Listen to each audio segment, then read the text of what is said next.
CEO's daughter stopped the black janitor. "They beat my mom, she's dying." Her secret shocked everyone. It started with a scene no one expected. An ordinary janitor, exhausted from another long shift, suddenly confronted by the daughter of a powerful CEO. Her voice cracked with rage and fear as she accused him of something unthinkable. Her mother, beaten and dying, and a secret that tied this quiet man to the chaos. Why would the wealthy heiress stop a struggling janitor? What truth was buried deep enough to shake an entire community when revealed? The answer would leave everyone speechless. Malik Johnson's life was measured in hours no one else noticed. By dawn, he was already inside the towering glass walls of Carter & Stone Enterprises, pushing a mop across spotless marble floors that gleamed like mirrors. Most employees never saw him. When they arrived, their offices already smelled of lemon polish. Their trash bins were empty, their desks neatly aligned. Malik blended into the silence, invisible in his navy uniform and scuffed shoes. His presence erased the moment the elevator doors opened to polished executives in tailored suits. He was 27, a man who carried exhaustion in his shoulders and quiet determination in his eyes. His hands were calloused, roughened by endless work. He moved like someone always racing the clock because he was. At night, after his janitorial shift ended, Malik worked part-time at a local diner washing dishes until midnight. Between both jobs, he barely earned enough to cover rent in a crumbling apartment building, where walls were paper-thin and sirens echoed through cracked windows. But no matter how heavy his days felt, there was one constant that pushed him forward. His mother. Angela Johnson had raised Malik alone after his father walked away when he was just a child. She had been the anchor, working tirelessly as a nurse, instilling in him the values of dignity, resilience, and education. But those years of long hours and skipped meals came at a cost. Her health began to fail. Diabetes, high blood pressure, complications that doctors whispered about but insurance barely covered. Malik's nights were often spent sitting by her side, reminding her to take medication, watching her chest rise and fall as if each breath might be the last. She was his world, his reason for enduring. At work, however, no one knew that story. To most, he was just the janitor. Faces passed him without recognition. Secretaries avoided eye contact. Executives brushed past him as if he were part of the furniture. Even when he held the elevator for them, he was invisible, until the day everything shifted. It began subtly. Malik noticed whispers lingering as he pushed his cart through the hallways. Conversations dropped when he entered a room. Papers left behind on desks bore headlines about corporate scandals and hidden investigations. He never lingered long enough to piece them together. But a feeling grew. Something was unraveling within the empire he cleaned each night. What he could never imagine was how tightly his fate was about to be wound into theirs. On the 22nd floor, where the CEO's office loomed like a palace in the sky, lived a world Malik only glimpsed in fragments. Mahogany desks, leather chairs, champagne flutes resting on crystal coasters. And within that world was Eleanor Carter, the CEO's only daughter. She was known for her privilege, her sharp tongue, her disdain for anyone she considered beneath her. Malik had seen her in passing, heels clicking like gunfire across the marble, designer handbags slung over her shoulder, eyes that never landed on him until the night she did. It was past midnight when Malik stayed longer than usual, finishing up the last trash bins in the executive suites. The building was eerily silent, the city lights flickering against glass walls.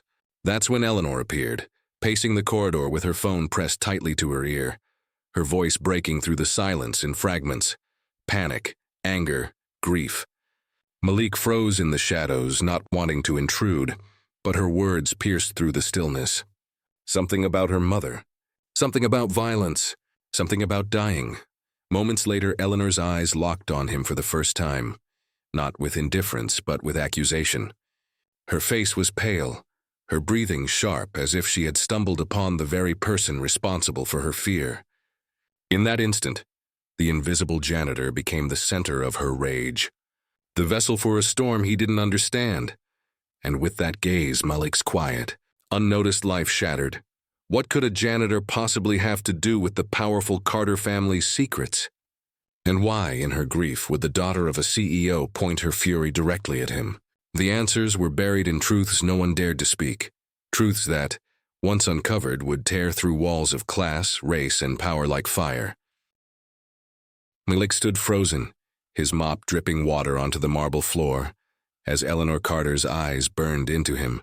The daughter of the most powerful man in the building had never noticed him before. Now her fury made him feel like every light in the skyscraper had turned on, exposing him. "Don't just stand there," she hissed, her voice trembling with a mixture of grief and rage. "My mother, she's dying. They beat her, and you—" She stopped, swallowing the words as her gaze lingered on his uniform, his dark skin, his very presence in a place she believed he didn't belong. Malik opened his mouth, but nothing came. What could he possibly say? That he was just doing his job? That he didn't even know what she was talking about? But it didn't matter. In that moment, truth wasn't needed. A target was, and she had chosen him. The next morning, whispers spread through the office like wildfire. Malik felt it the instant he stepped into the lobby. Security guards who normally waved him through paused longer, their eyes suspicious.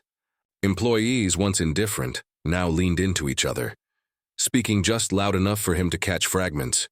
"Did you hear?" The janitor. Eleanor saw him. By the time he reached his cart on the 12th floor, Malik already knew something was wrong.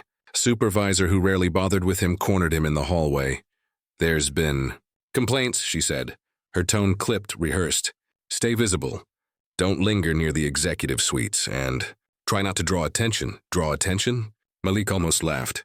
His entire life was built on being invisible, but now invisibility was stripped away. Now every glance, every whispered word, every shadow in the hallways seemed aimed at him.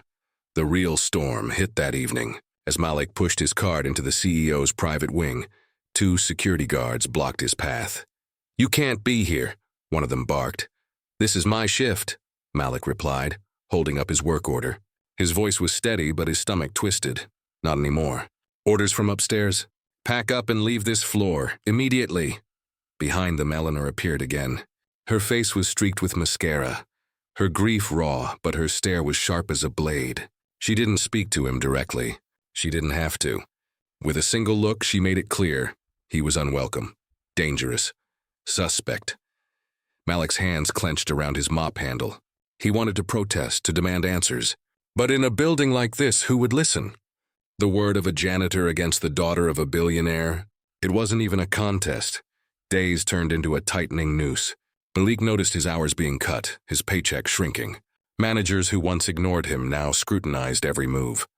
He was written up for sloppy work on floors he hadn't even cleaned, accused of leaving trash bins full when he knew he'd emptied them. Each accusation chipped away at his record, placing him closer to termination. But what ate at him most wasn't the job. It was the shadow of Eleanor's words. "They beat my mother. She's dying." Malik couldn't shake the memory. If her pain was real, why had she turned it against him? What secret did she believe he carried? And why was he suddenly at the center of it all? One night, after finishing his shift, Malik returned home to his mother. Angela was thinner than ever, her body frail, her breathing shallow. She asked him why he looked so defeated, why his shoulders hung so low. Malik forced a smile, told her everything was fine. But inside, he was breaking. For years, he had endured the quiet indignities, being invisible, overlooked, treated as less. But now, this was more than invisibility. This was a target painted squarely on his back. And the danger was growing. The breaking point came 2 weeks later. Malik arrived at work to find a notice posted by the elevator. All staff subject to background checks. Rumors swirled. Someone had stolen confidential documents, maybe even sabotaged a deal. And somehow, Malik's name floated at the center of suspicion. He was called into HR, seated in a room that felt colder than any he had ever known. Across the table, 2 executives flipped through papers. One of them asked questions that made his skin crawl. "Do you have a criminal record? Where were you last night at midnight? Do you have any connections to outside groups or unions?" Malik's voice remained calm, but inside he burned. Every question dripped with assumption. They weren't searching for truth, they were searching for guilt. And in their eyes, his guilt had already been written before he opened his mouth. That evening, As Malik walked through the empty halls, he overheard two assistants whispering outside the executive office. They say Eleanor saw him near her mother's hospital. Late at night? No way. What would he be doing there? She swears it. Says he followed her, that he knows more than he admits. Malik's blood ran cold. He had never been near that hospital.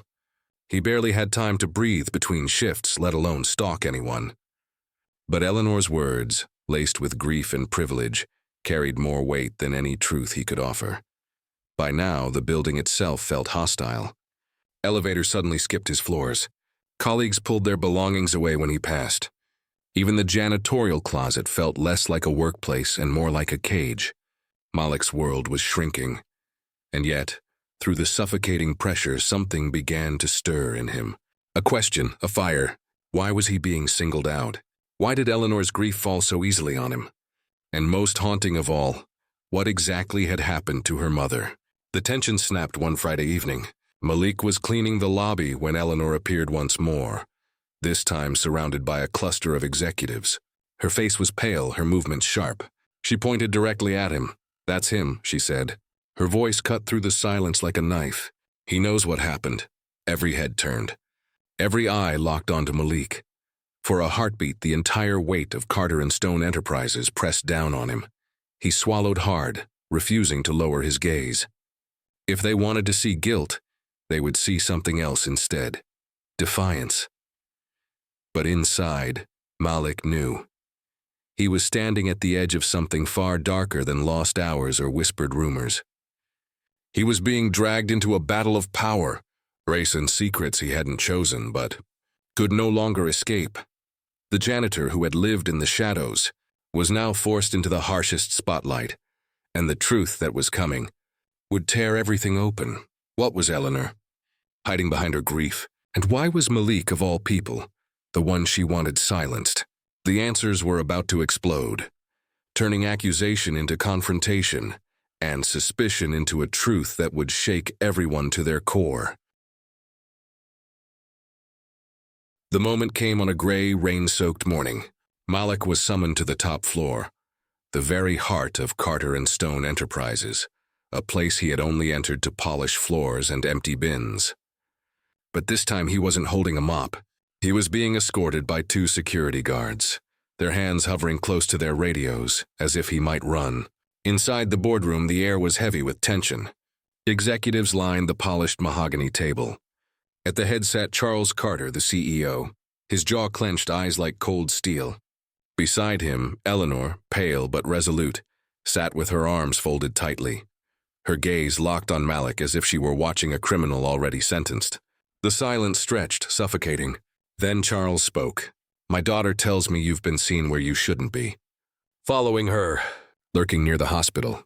She believes you know something about what happened to her mother." The words landed like blows. Malik's chest tightened. He opened his mouth, but before he could answer, Eleanor slammed her hand against the table. "He's lying," she snapped. "I saw him. He was there. He's been watching me, waiting. He knows what they did to Mom." Gasps rippled through the room. Eyes narrowed. Whispers hissed like snakes. And in the center of it all, Malik stood alone. The accusations poured in. Not from evidence, but from assumptions sharpened by privilege. A manila folder slid across the table, his personnel file thick with recent write-ups. Negligence, insubordination, unprofessional conduct. Lies stacked neatly like bricks, building a prison around him. One executive leaned forward. "Mr. Johnson, it appears you've been under review for weeks. Do you have anything to say for yourself?" Malik's throat burned. He wanted to scream, to shout that he had done nothing, that his only crime was being seen by someone who had never seen him before. But he knew the truth. His voice here was paper against stone. Still he spoke. "I've worked here for years. I've kept these floors clean while you walked over them without noticing. I've sacrificed everything for my mother's health. And now, because I'm the easy one to blame, you're ready to destroy me?" His words hung in the air, but they didn't soften the faces staring back. To them, he wasn't Malik Johnson. He was the janitor. He was the suspect. He was every prejudice they'd ever carried, wrapped in a uniform that made it easier to dismiss him. Then came the breaking blow. Eleanor pulled out her phone, slamming it on the table. A grainy photo glowed on the screen. Malik outside a hospital entrance. The image was real. He recognized the night instantly. He had rushed there after his shift when his mother collapsed at home, desperate to get her the treatment she needed. But in Eleanor's narrative, the truth was twisted. "There!" she shouted. "That's him. He was there when Mom was brought in. Why else would a janitor from here be at the same hospital?" The room erupted. Voices overlapped. Some nodded, convinced. Others exchanged wary glances but said nothing. Malik felt the floor tilt beneath him. His mother's illness, his most private, painful truth, was now ammunition against him. He tried to explain. Tried to tell them about Angela, about the ambulance, about nights spent praying beside her hospital bed, but the words drowned beneath Eleanor's accusations. Her privilege was louder than his truth. The CEO stood. His voice cut through the chaos like a gavel. "Enough. Mr. Johnson, as of this moment, you are terminated. Effective immediately. Security will escort you out." The words shattered something inside Malik. Not just the job, he could find another somehow. It was the weight of it all. Fired not for mistakes, but for who he was. Branded not as a worker, but as a threat. His dignity stripped in a single sentence. The guard stepped forward. Malik's chest heaved, his fists trembled. For a split second he thought of resisting. Thought of proving, at least to himself, that they couldn't erase him so easily. But then he saw Eleanor's smirk, faint but sharp, and Charles Carter's cold stare. And he knew.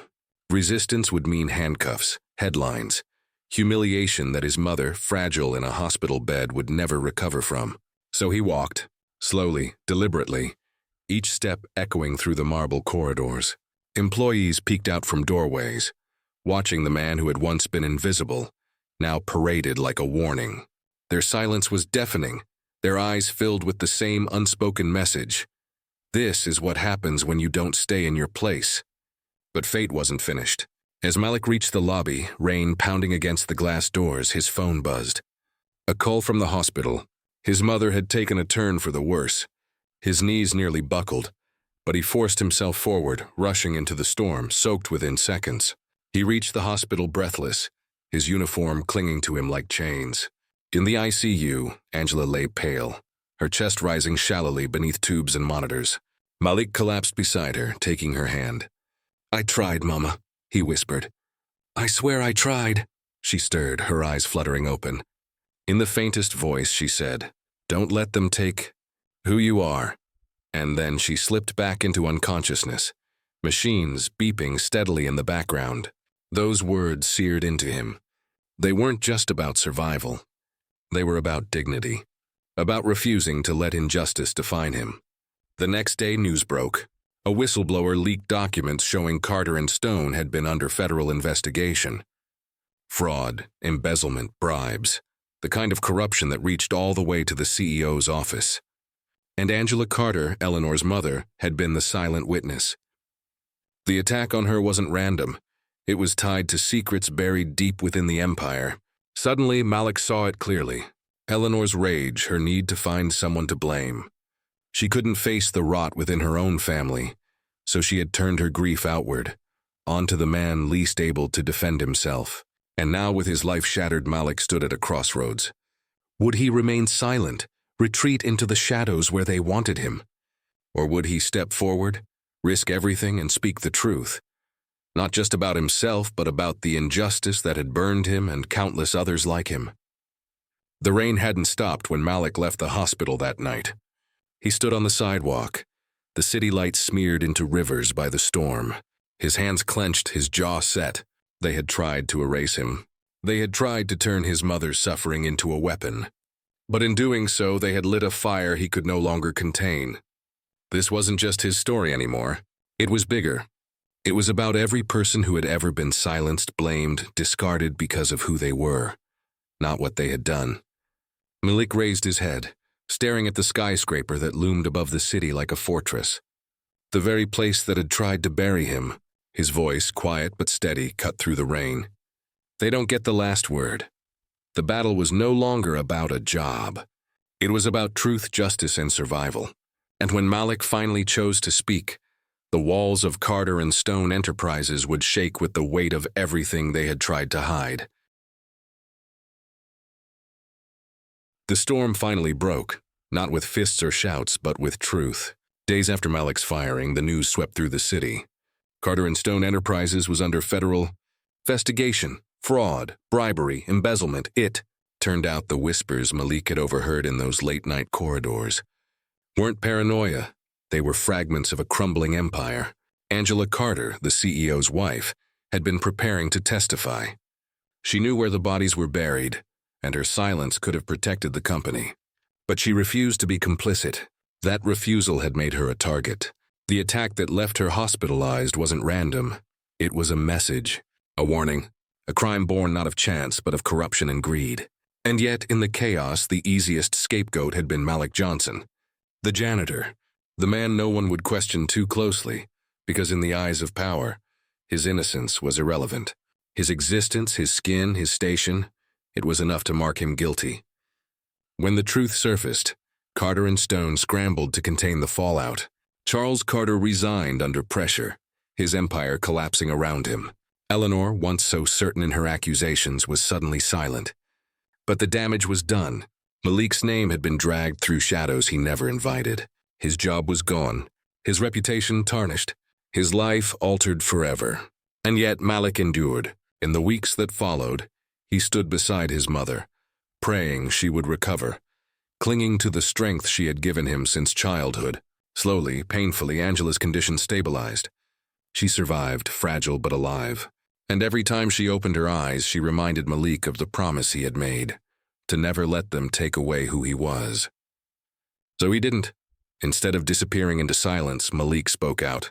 He told his story, about the accusations, the humiliation, the way his life was upended because it was easier to believe the worst about a black janitor than to confront the corruption of a powerful family. His voice shook at first, but it grew stronger with every telling. And people listened. Community groups rallied around him.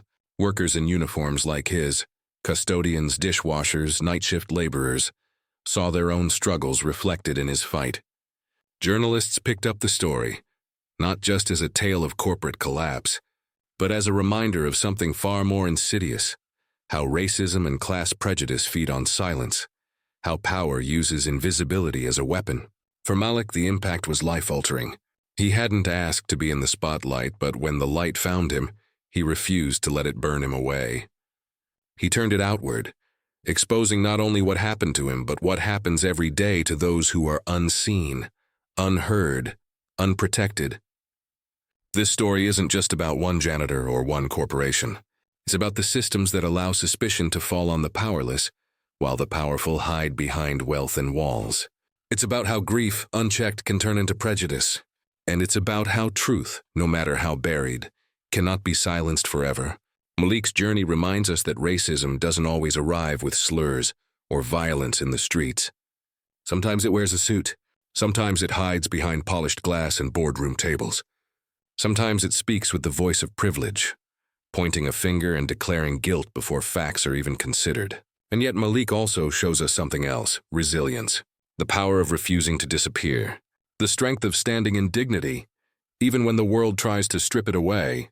So ask yourself, how many Malik Johnsons walk past us every day, unseen, their struggles invisible until someone decides they are guilty of something they never did? How many times do we accept the story told by power without questioning the truth underneath? This story leaves us with a choice. We can look away, letting silence protect injustice. Or we can listen, speak, and refuse to let invisibility be the cage it was meant to be. Because in the end, racism doesn't just survive on hate, it survives on silence. And the question is, will you stay silent? Or will you be the voice that refuses to let the next Malik stand alone?